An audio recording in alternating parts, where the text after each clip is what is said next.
si Hart ay fiancé ni Erlo at si Ana Marie naman ay kaibigan lamang ni Hart. Sila ay sakay sa sasakyan ni Hart, ngunit sa di inaasahang pangyayari ay bigla na lamang silang na-aksidente.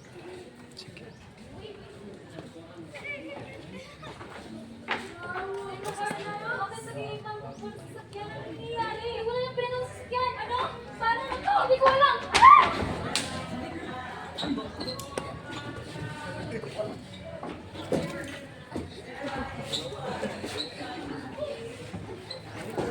Pagkatapos ng insidenteng nangyari, ay nagkamalay na si Ana Marie sa isang magandang kwarto at may nakita siyang isang katulong na nagbabantay sa kanya at siyang nag-aalaga sa kanya.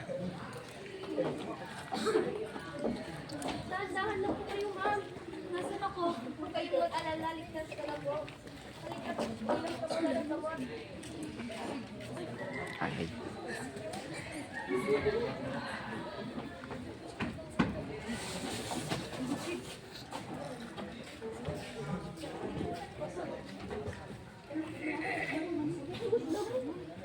Dahil hindi mahanap ni Erlo kung nasan si Hart, ipinaimbestigahan ni Erlo ang nangyari at pinapatrace niya ang kanyang fiancé kung ano na ang nangyari dito. At hindi makapaniwala si Erlo na bigla na lamang nawala ang kanyang fiancé.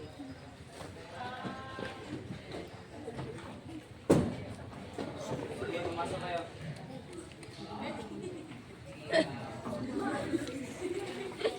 Oh, ano na?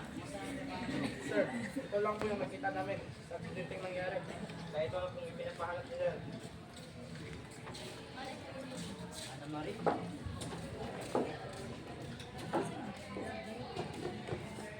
Ano yan? Sige, pasok. Oh, wala kayo. Sige, iwan niyo muna kami. May pag-uusapan lang. Sino ka? Nasaan si Art? Hindi ko alam. Iba, Ana Marie pangalan mo. Ano nalaman yung pangalan ko?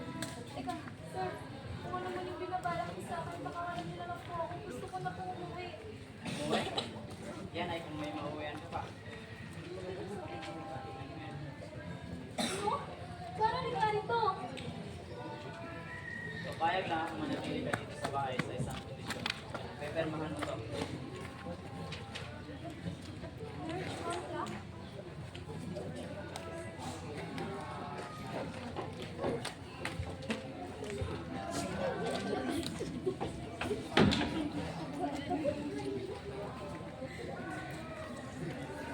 Sikretong ikinasal ang dalawa, ngunit hindi naging maganda ang pagsasama ng dalawa dahil sa hindi nasang panahon ay bigla na lamang nawala si Ana Marie.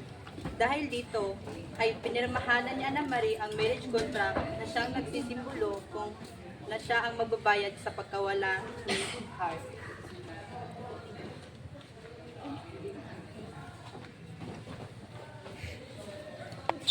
Sino ka na? Bitahan niyo ako!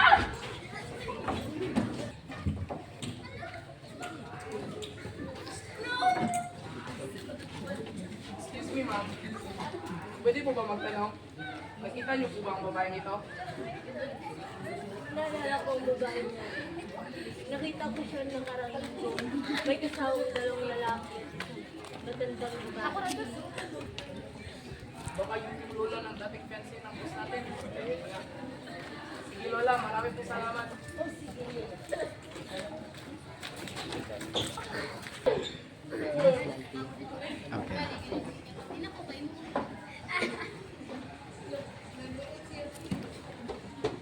Sige, pasok. Oh, kayo pala. Gusto na. Hanap niyo na ba? Hindi ko naman nakuhanap kung nasaan po siya.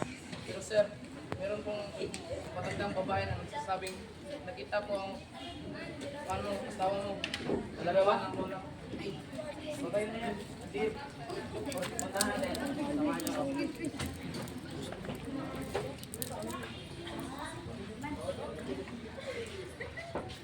Puntahan agad ni Erlo ang lola ng kanyang fiancé dahil ipinahiwatig ng kanyang mga assistant na siya ang may kinalaman sa pagkawala ng kanyang asawa. Tao po. Gusto niyo? Nandito po ang CEO. Sige, papasukin mo siya.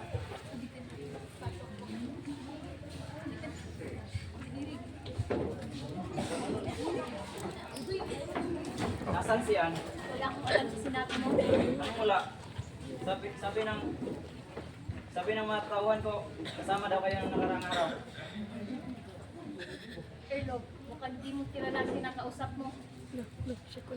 Ano bang gusto mo? Pakasalan mo ang apo ko. Ako tinutukoy mo.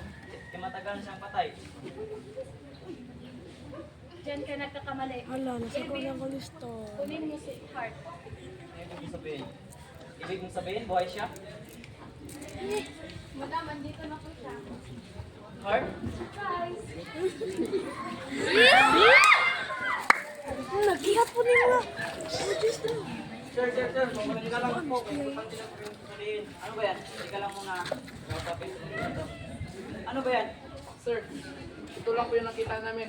Black card na binigay mo sa kanya. Bigla na lang naalala ni Erlo ang binigay niyang black card kay Ana Marie. Ang laman ng black card ay milyong-milyong pera upang magamit niya na Marito kung gusto man siyang bumili ng kutsyon.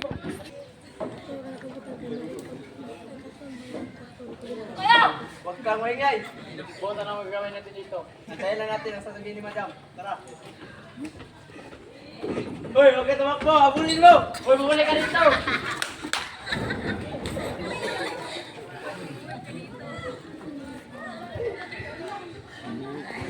Wala lagi nagkuhan.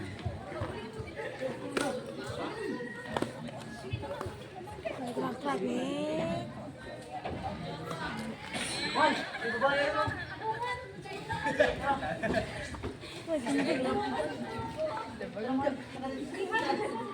Dinalita natin sa malapit na ospital. Wag! Nandito ako sa malapit na ospital. Sige.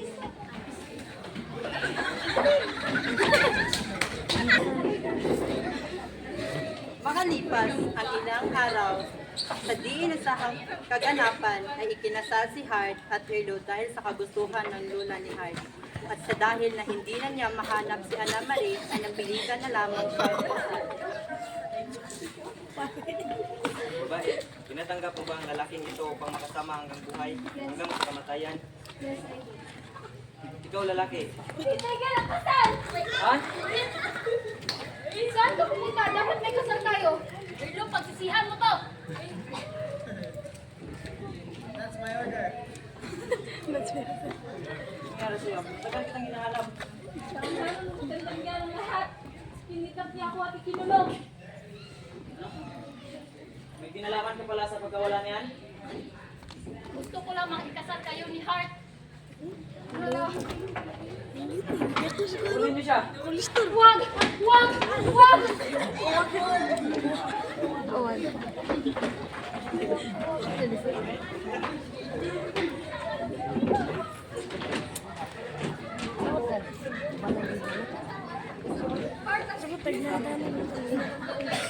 At dahil napigilan ni Ana Marie ang kasalan ng dalawa, ay sila namang dalawa ang ikinasal, hindi na ito sa pamamagitan ng marriage contract, ito ay isang legal na kasal na.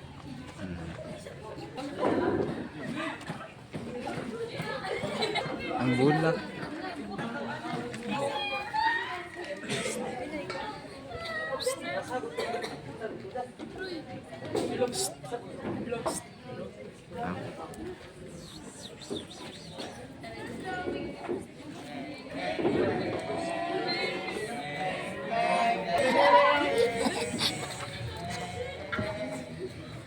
Ikaw lalaki, tinatanggap mo ba ang babae ito upang makasama hanggang sa iyong kamatayan? Opo, pare. Ikaw babae, tinatanggap mo ba ang lalaking ito upang makasama hanggang sa katapusan ng iyong buhay? Yes. You may now kiss the bride.